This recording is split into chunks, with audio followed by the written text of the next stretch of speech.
안녕하십니까. 5월 1일 수요일 말씀 묵상 함께 시작하겠습니다. 오늘도 말씀으로 하루를 시작하시는 귀한 성도님들의 가정과 생업 가운데 주님의 은혜가 충만히 임하시기를 간절히 기도합니다. 오늘 본문은 누가복음 21장 1절에서부터 4절 단 4절인데요. 두 렙돈을 바치는 과부의 이야기입니다. 많은 분들이 알고 계시는 본문입니다만은 그러나 조금 해석상에 논란이 있을 만한 그런 본문이에요. 오늘 본문이 어떻게 해석될 수 있는가에 대해서 제가 설명을 좀 하려고 하는데요. 먼저 본문을 보시고 묵상을 이어나갔으면 좋겠습니다. 예수께서 눈을 들어 부자들이 헌금함에 헌금 넣는 것을 보시고 또 어떤 가난한 과부가 두 렙돈 넣는 것을 보시고 이르시되 내가 참으로 너에게 말하노니 이 가난한 과부가 다른 모든 사람보다 많이 넣었도다. 저들은 그 풍족한 중에서 헌금을 넣었거니와 이 과부는 그 가난한 중에서 자기가 가지고 있는 생활비 전부를 넣었느니라. 지금 우리가 어떤 본문을 묵상해 가고 있는가를 기억하시면서 본문을 읽어가야 됩니다. 지금 예수님께서는 예루살렘에 들어가셔서 옛 시대에 속한 자들과 전투를 벌이고 계시는 것이고 그들이 하나님에 의해서 심판을 받을 것이다 라는 것을 선포하고 계세요. 그리고 특별히 이 성전에서 가르치시는 본문을 통해서 저들이 성전을 강도의 소굴로 만들었고 사두개인이란 자는 말씀을 지멋대로 갖다 붙이질 않나. 서기관이라는 자들은 그리스도가 다윗의 자손이라고 말하면서도 그 진정한 의미에 대해서는 전혀 모르지 않나. 성전을 중심으로 하는 이 유대교의 지도자들이 지도자들로서의 자격이 없음을 드러내고 계셨단 말입니다. 그리고 오늘 본문은 그 마지막 부분입니다. 성전에서 이들이 그 백성들을 돌보지 못하고 이들의 지도자가 될 수 없는 자들이었다는 것이 드러나는 마지막 부분인 거죠. 자, 오늘 본문 조금 전에 읽으셨습니다마는 두 렙돈을 바친 과부와 같이 진실한 마음으로 헌신하자. 많은 것을 바치는 것이 중요한 것이 아니라 진정한 마음으로 주님 앞에 헌금을 하자. 이런 말씀으로 많이들 해석하지 않습니까? 그런데 이렇게 해석했을 때에는 말이죠. 이전의 문맥과는 좀 연관성이 떨어집니다. 지금까지 예수님께서 성전에서 그 지도자들과 함께 갈등을 빚으시면서 그들을 비판해 오셨잖아요. 그런데 갑자기 이 과부의 모습이 나타난단 말입니다. 그러면 왜 이 과부가 등장하고 이 두 렙돈을 바치는 모습을 보시고 예수님께서 뭐라고 말씀하시는가? 이걸 관심을 가져야 되거든요. 결국은 이것은 그 당시 성전에 얼마나 불합리한 일이 벌어지고 있었는가를 고발하고 있는 본문입니다. 그리고 그 고발은 바로 어제 본문과 연결되어 있어요. 어제 본문의 마지막 절이 누가복음 20장 47절이었거든요. 그들은 서기관들은 과부의 가산을 삼키며 외식으로 길게 기도하는 자들이다 라는 말씀을 예수님께서 하셨잖아요. 그리고 즉시 오늘 본문 예수께서 눈을 들어 부자들이 헌금함에 헌금 넣는 것을 보시고 또 어떤 가난한 과부가 두 렙돈 넣는 것을 보셨다라고 되어 있단 말이죠. 그러니까 오늘 이 본문은 이 과부에게 초점을 맞추기보다는 이 과부가 두 렙돈을 넣는 모습과 부자들이 헌금을 하는 모습, 이것을 대조시켜 가면서 이 당시에 어떤 일이 벌어지고 있었던가, 그 성전이 왜 심판을 받을 수밖에 없었던가 하는 것을 보여주는 본문이다. 그걸 이해하시면서 오늘 본문을 해석하시면 좋겠습니다. 조금 전에 본문을 읽었습니다마는 부자들이 헌금함에 헌금을 넣고 있습니다. 그런데 누가복음은 마가복음을 참조해서 기록한 복음서라고 볼 수밖에 없지 않습니까? 그런데 마가복음에서는 어떻게 되어 있느냐 하면요.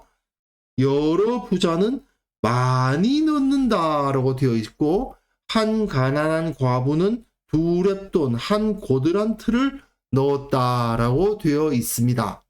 누가는 여기서 이 부자들이 많이 넣었다는 것을 인정하지 않는 거예요.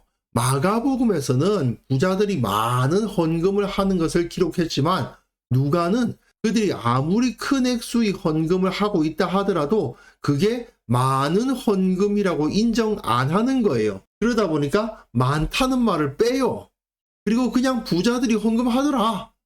그런데 가난한 과부가 2렙돈을 넣었습니다. 2렙돈이다라는 이 표현 역시 2라는 숫자가 사용되고 있죠. 증언, 증거의 의미를 보여줍니다. 이들이 이 과부가 2렙돈을 헌금하는 상황이었다는 겁니다. 자, 2렙돈은 마가복음에 의하면 한 고드란트입니다. 4고드란트가 1아사리온이에요.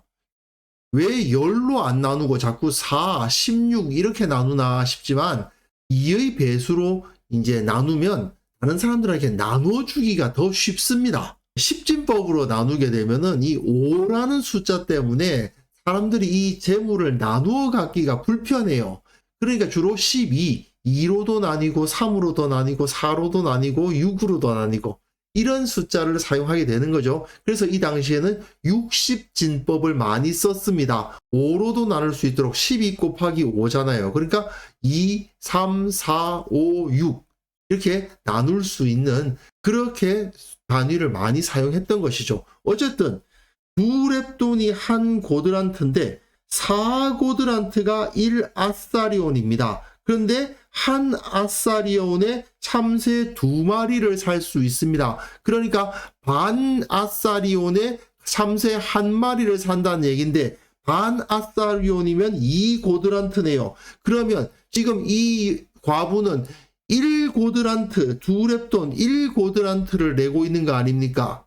참새 1마리도 못 사는 돈입니다. 참새 반마리 값이에요. 16아사리온이 1데나리온인데 1고드란트를 바쳤다는 것은 결국은 64분의 1데나리온을 바쳤다는 이야기입니다. 그야말로 적은 돈이죠. 사실은 한 데나리온을 받아서 생활하는 사람은 그야말로 하루 벌어 하루 사는 사람들입니다. 일을 해서 한 데나리온 받으면 그 한 데나리온 가지고 이것저것 먹을 거 사가지고 생활을 해 나가는 것이에요. 하루에 1데나리온 정도는 벌어야 그래도 좀 인간답게 살아갈 수 있었을 것이라고 짐작이 가능합니다. 그런데 이 한 가난한 과부는 2렙돈을 넣습니다. 64분의 1 데나리온을 내고 있어요. 근데 예수님께서 뭐라고 말씀하십니까? 이르시되 내가 참으로 너희에게 말하노니 이 가난한 과부가 다른 모든 사람보다 많이 넣었다. 그래서 이 가난한 과부의 신앙을 칭찬해 주시는 거라고 생각할 수 있지만 사실은 그보다 더 큰 문제가 있는 거예요. 저들은 풍족한 중에서 헌금을 다 넣었는데 이 과부는 그 가난한 중에 자기가 가지고 있는 생활비 전부를 넣은 거다라고 말씀을 하십니다. 생활비 전부라고요? 64분의 1 데나리온인데 참새 1마리를 못 사는 참새 반마리 값인데요. 그런데 그것이 생활비 전부였는데 그 생활비 전부가 헌금으로 드려진다고요? 이게 바로 이 당시 성전의 모습이었다는 것입니다. 그야말로 과부의 가산을 삼키는 행위가 어떤 것인지 피부에 와닿게 하시는 말씀인 거예요. 하루 벌어 하루 생활하는 사람 수준에도 전혀 미치지 못하는 64분의 1 데나리온을 가지고 생활비로 삼아야 하는 한 과부가 그 적은 돈을 성전에 그냥 바치고 있잖아요.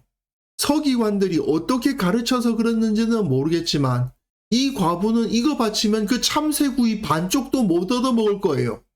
그런데도 불구하고 이것을 성전에 바쳐야 한다고 가르쳤고 이 과부는 그 말에 순종해서 바치고 있는 거 아닙니까? 대제사장, 서기관, 사두개인들은 성전에 많은 기여를 하고 있는 것처럼 보이지만 사실은 그 성전을 무너뜨리는 장본인이었고, 그들이 폭정 아래에서 이 과부는 오히려 그 가난한 중에 있는 생활비 전부를 바치는, 그래봤자 참새구이 반쪽도 못 얻어먹을 그 돈까지 성전에서 바치고 있지 않습니까? 그야말로 벼룩의 간을 내먹는 성전의 모습을 그려주고 있는 거예요. 이러니 이 성전이 하나님으로부터 심판을 당하지 않을 수가 있었겠습니까? 하나님께서는 이런 종교는 살려두지 않으십니다. 사실 성전에 사람들이 헌물을 하는 이유는 가난한 이들을 위해서 그것이 쓰이기 위함이었습니다. 그런데 이 과부들이 생활비 전부를 바치는 이런 상황이 벌어지고 있는데, 그 헌물을 가지고 건물을 치장하고 지도층들이 배를 불리고 권세를 부리는 이런 현실이 벌어지고 있었으니 하나님께서 어찌 그 성전을 내버려 두실 수 있다는 겁니까? 근데 현실적으로는 많이 내는 자들이 더 큰 권세를 가지죠.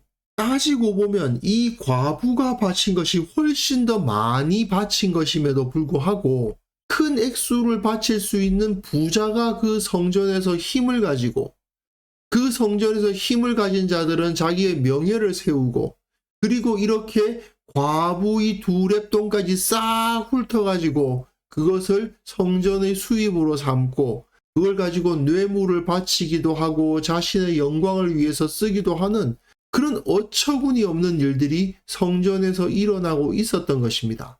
하나님의 백성들 가운데서는 이런 일은 있어서는 안 되는 거죠. 하나님의 영광은 화려한 건물, 예배의식 이런 것을 통해서 나타나지 않습니다. 고아와 과부들의 아픔을 내 것으로 여기고 그들이 고통을 덜어주고 함께 먹고 마시는 평범한 모습, 그 가운데 하나님의 영광이 나타나는 겁니다. 하지만 이 당시의 성전은 이렇게 과부의 두 렙돈까지 빨아먹는 곳이었고 결국은 하나님의 심판을 당할 수밖에 없었습니다. 우리는 과연 어떤 모습을 가지고 있는지 한번 생각해 볼 필요가 있을 것 같습니다. 정말 안타까운 것은 한국 교회의 과거를 돌이켜보면 건물 짓겠다고 빚을 내가지고 그 빚 갚아야 된다고 성도들에게서 막 무리한 수준의 헌금을 요구하고 그 헌금 다 걷어가지고 건물을 번쩍번쩍하게 만들었지만 정작 성도들은 그 안에서 빚을 져가지고 허덕허덕하는 그런 일들이 사실은 우리 한국교회의 과거에 꽤 많이 있었습니다. 너무나도 안타까운 일들인데요. 이제는 우리가 좀 말씀에 의해서 깨어있기 때문에 그런 일이 우리 공동체 내에서는 없어야 되지 않겠는가 생각합니다. 교회는 건물이 아니고 그 아름다운 장식이 아니고 사람들이고 그 사람들의 삶을 돌보는 데 있다는 것을 우리가 기억하면서 함께 기도했으면 좋겠는데요. 주님께서 보이신 사랑과 긍휼, 그것이 머리로만 아는 것이 아니라 내 삶으로 나타나고 우리 교회의 성도들이 가난한 자, 소외된 자들을 향한 주님의 마음을 갖고 한국 교회의 모든 교회가 이 세상의 소망이 되게 하여 주옵소서. 함께 기도하는 시간 가졌으면 합니다.